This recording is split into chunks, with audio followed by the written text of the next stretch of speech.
Good morning সবাইকে। Hello বন্ধুরা, এই যে আমরা এখন চা খাবো। আনিস ওই যে ওখানে বসে গেছে চা। আনিস খাবে কেক, দুধ খাওয়ার আগে কেক খাওয়ার জন্য বায়না করছিল। তো কেক ও নিজেই বের করে নিয়েছে। তো কেক খাবে, দুধ খাবে, আর আমি হচ্ছে চা আর বিস্কুট খাবো। তো আনিস এই যে বসে আছে। আনিস হাই করে দাও সবাইকে। এই যে আনিস একা একাই কেক খাচ্ছে, আর আমি এই যে ফ্রেশ ট্রেশ হয়ে চলে এসেছি। এই যে বিছানা টিছানা সব আজকে ঝাড়া হয়ে গেছে, সব ঝেড়ে ঝুড়ে এবার বসে চাটা খাবো। তো এই যে চা খাবো এবার।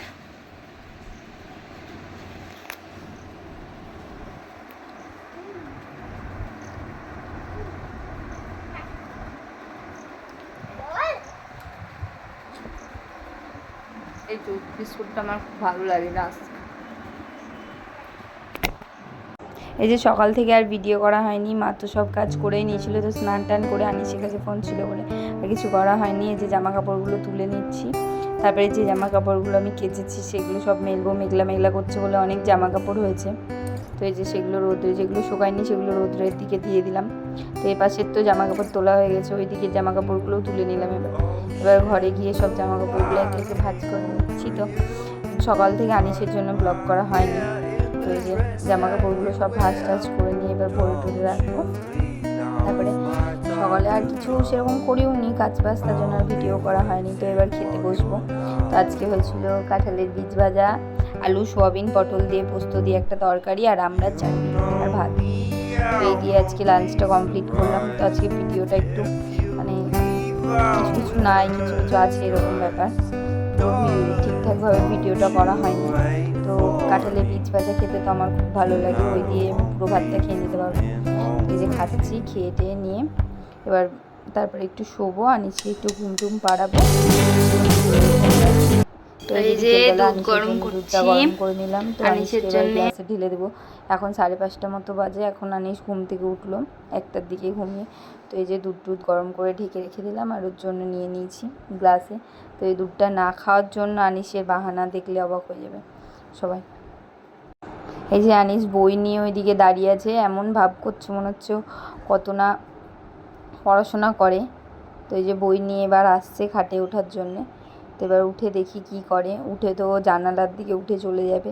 খাওয়া টাওয়ার তো রকে উঠে গেছে ওর। না দুধ দেখেই না করে ওই যে উঠে চলে যাচ্ছে,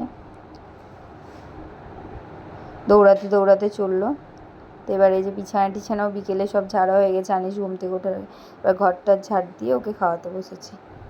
এই যে এবার এখন রাত্রি হয়ে গেছে। আনিস আজকে ফোনে লুচির ছবি দেখে তো লুচি খাওয়ার জন্য বায়না করছিল। আমি বললাম রুটি করে দেবো, না ও লুচিই খাবে। তো রাত্রিবেলায় এই যে লুচি করার জন্য বসে পড়েছি, লুচি করছি। আর আলু ছোলার ডাল দিয়ে একটা তরকারি করেছি নিরামিষ করে। আর এই যে লুচি করছি। আজকে যেহেতু শনিবার ছিল, শনিবারের দিন আমরা নিরামিষ খাই।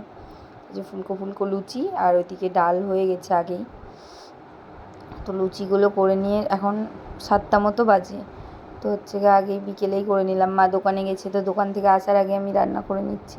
আর আনিস ওইদিকে ঘরে খেলা করছে। এই যে তরকারিটা প্রেসার কুকারে করে নিয়েছি আগে সব। এই যে রান্না করতে করতে ঘেমে গেছি, ওইদিকে লুচি হচ্ছে আর আমি এদিকে ঘেমে স্নান হয়ে গেছি পুরো। এই যে রাতের খাবার নিয়ে বসে পড়েছি, এখন খাবো। লুচি আর আলু ছোলার ডাল দিয়ে একটা তরকারি, মিষ্টি মিষ্টি ঝাল ঝাল করে। আর এই যে আনিস এখানে লুচি খাচ্ছে। ও তো শুধু লুচি খাই, তরকারি দিয়ে খেতে পারে না। আর ভাইও খেতে বসে পড়েছে। তো আমিও খেয়ে নিয়ে আসছি। তো এই যে রাতের খাওয়া দাওয়া হয়ে গেছে, গাটা ধুয়ে আসলাম। লুচি টুচি ভাজলাম বলে গরম লেগে গেছিলো। তো খেয়ে দিয়ে গাটা ধুয়ে এসে ফ্রেশ হয়ে এবার শুতে যাব। তো আনিস হচ্ছে বাবার কাছে, ওই ঘরে আছে পাশের ঘরে। আর আমি এই যে এখানে বসে আছি, মা ওখানে শুয়ে আছে। আর এবার আজকের মতো ব্লগটা এখানেই শেষ করছি। কালকে আবার একটা নতুন ব্লগের সাথে সবার সাথে দেখা হবে। তো যারা ফেসবুক থেকে দেখছো তারা প্লিজ ফলো করে লাইক কমেন্ট করো, আর যারা ইউটিউব থেকে দেখছো তারা সাবস্ক্রাইব করে পাশে থেকো, আর লাইক কমেন্ট তো করোই। তো আজকের মতো ব্লগটা এখানেই শেষ করছি। Bye bye.